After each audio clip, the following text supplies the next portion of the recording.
Don't forget, coming up on Wednesday night at Happy Valley, the first meeting at the City Circuit for the new season of 2019-2020. It's going to be a massive night there at Happy Valley with an 8-race card. Looking forward to that. Race 9 at Sha Tin Sunday is another good contest on the all-weather. We drop it back a gear into Class 3, but plenty of horses that have got good form on the surface and were in good form at the end of last season. 1200 metres Class 3, Mr Genuine, a last start winner. So too is Kobe-Oppa. Horses that have won a trial in this leading in, 7 of them in total, including Young Legend, Winner Supreme, Alkari, Mega Heart, and even down the bottom, Joyful Moments and Casa de Forza. So a lot of strong form on the trial track leading into the Seymour Handicap. Some of those trials have been performed at Chun Fa. One, in fact, Casa de Forza, who will carry the lightweight with Saddlecloth 12. So again, Tom, we're on the dirt, 1200 metre charge. Speed to burn here. Winner Supreme, we know when he gets to the front, he can get a little bit keen from time to time, but he's got Blake Shin riding him this time round. Prior to that, he's had Derek Long, Neil Callan, Victor Wong. So if he can get a little bit keen, he sort of runs out a puff at the end of his race, and that potentially can allow Kobe-Oppa to come over the top. Utopia Life's got speed, but I don't think he'll be able to match Winner Supreme. Neither will Massive Pocket and Casa de Forza. First one we'll look at is Kobe-Oppa. Now, he's dropped 30 pounds in the off-season, Kobe-Oppa, but his work here is not too bad as well. Barrier 6, so he's one that's going to be on the pace, and he goes nicely enough here. Sha Tin will take them out on race day. Winner Supreme is a very speedy horse, as we know. And you can see he's keen. He was always fast in his track work. He's sort of fast out this one. He's got Barrier 1. He had 12 last time when he met Kobe-Oppa, but Barrier 1 for him this time, so he'll definitely be on the pace. And this horse looks really good. He's had plenty of work, Silver Fig going into the race, and he should get a nice run from Barrier 4. Joe Moreira aboard. He might be the one to pound slate. It's another strong race, no doubt about that. Let's go to an interview firstly with Sha Tin, who rides Kobe-Oppa, only defeated on one occasion on this surface. Kobe-Oppa, he's got a terrific record on the dirt. You rode him in a trial recently. How's he come back this season? Yeah, of course, he's had a brilliant season last season. Like you mentioned, he's a horse that enjoyed the dirt, so looking forward to riding him again. His trial was okay. He finished it off okay. I still think he's got some improvement to do. Okay, well, that's a positive thing because he went from 52 to 77 in the ratings, but do you feel there's still a bit more there? Yeah, to be honest, I think last season he's won a few races. He's done a few things wrong, and but I think he could be a better horse this season. Of course, he enjoyed the dirt, so I'm glad he's starting on it. And I even think in the future he might be looking for a bit of ground too. So, like I said, there's a few things that I think he can still improve on, but I'm really looking forward to riding him again.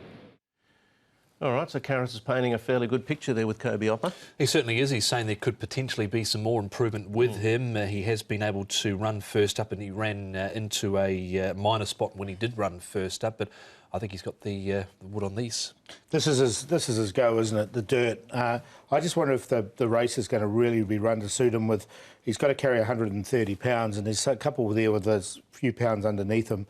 But look, I've got him definitely as one of the main chances, but. Yeah, I'm just interested to see how he goes. Yeah, I'm a little bit sceptical about him. It's hard to fault his record, no doubt. I wouldn't say put the pen through him, that's for sure. But I'll tip around him. Young Legend, now he's trying the surface for the first time. He was in quite consistent and honest form at the back end of last season for the racing club. He certainly was. He was able to win going back to a 1400 metre turf race. They're trying the 1200 metres, and they went and dropped him back in the race last time out. He sat a long way off from where he normally would because he can race quite handy. Led in this recent barrier trial, Zach Purton on board, just got that draw to overcome. Yeah, he's an interesting runner because when he did win that race, it was a good to yielding track. He's on the surface for the first time. The draw was put me off. What are they going to do? They're going to go forward on him? If they do, he could be posted wide. Yeah, it'd be nice to see Daryl Anderson down there with the members of the racing club as well. Daryl's just joined the club, and we wish him all the best in that position. This guy is just a running machine, winner supreme. Blake Shin, barrier 1. He's going to be right there for a long way. Yeah, look, there's other horses going to take him on, that's the query, but he has got a lot of pace, there's no question. He'll look like the winner, I think, with about 50 to go. It's just whether he can hang on. Yeah, a lot of these up in sort of class and up against tougher opposition, but it's whether they can take the step, Tom. Yeah, that's certainly the case. And Kobe Oppa, he's been able to win in this grade before, so he's got something, winner supreme, he's been able to win before in the past. Do you remember that run from Mega Heart nearly 2 years ago at Happy Valley? Blew them away over 1,000. It's been a long time since then, and now the better form that he's got underneath his belt, but he's very capable and he's cherry ripe still. Yeah, look, his last 2 runs at the back end of last season were particularly good. He did win on a wet, slow surface, and he backed it up with a nice run as well. Look at him charging away there. And DB Pitt in that trial exactly. as well. He's gonna love a strong pace to run at. Silver Fig, another one that looks to have just progress underneath the saddle. He was under pressure a fair way out in that effort last time out. He was caught a little bit deep. He's had a recent quiet barrier trial. That's Sunny Boy there in front who's cleared out. You can see Silver Fig at the head of the rest. Nice trial from him. Joe Maria on board for Tony Millard. He only had the one start on the all-weather. He's bred for it by hard spun, and he was really unlucky that time behind Simply Big, who did go on and win a few on the all-weather. So, look, I reckon he's going to get the best run in the race. So on a mapping point of view, he's the one I'm going to go He's for. another one in the category of a horse that's really nice. Just can he take the next step? This race is littered with them, and that makes it a difficult contest to sort of single one or two out from the others. In the end, Paul, you sided with? Yeah, it's an interesting really race. I'm going to go with Silver Fig because I think he'll get the race perfectly run to suit. He should get a really nice run just in behind all that pace. Now, winner supreme, as I mentioned, the last 50 is going to be the key with him. He'll be definitely in front. He's very speedy. Kobe Oppa, even though he's lost that weight, I still think he's a good chance in this.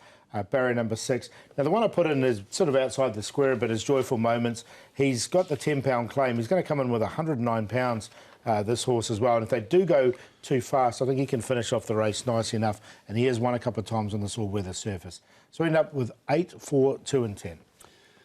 I ended up with Kobe Oppa on top. He's looking for 3 wins in the grade. I think he looks well placed here. He's got 3 more pounds to carry. Even though it took him pretty much the whole length of the straight last time out to get past Red Desert, the margin in the end was a short head. Good recent barrier trial. Karis Teaton in the interview with Ed Sadler indicating there could be a bit more improvement to come. But I'll take him first up over Silver Fig. I've got winner supreme. He's only got 1 speed and that's full bore. And Young Legend goes in as well. So 2, 8, 4 and 3. Yeah, it's a very good race, very strong race. I ended up going with Silver Fig, but there's 6, 7, 8 winning chances, I think. I even thought Massive Pocket down there on a lightweight who trolled nicely might be a little sneaky chance too. So there'll be plenty of interest from a betting perspective in race number 9, which is the penultimate race. We're going to take another short break. When we come back, we'll look at race 10 in depth, along with all the best bets and plays of the day.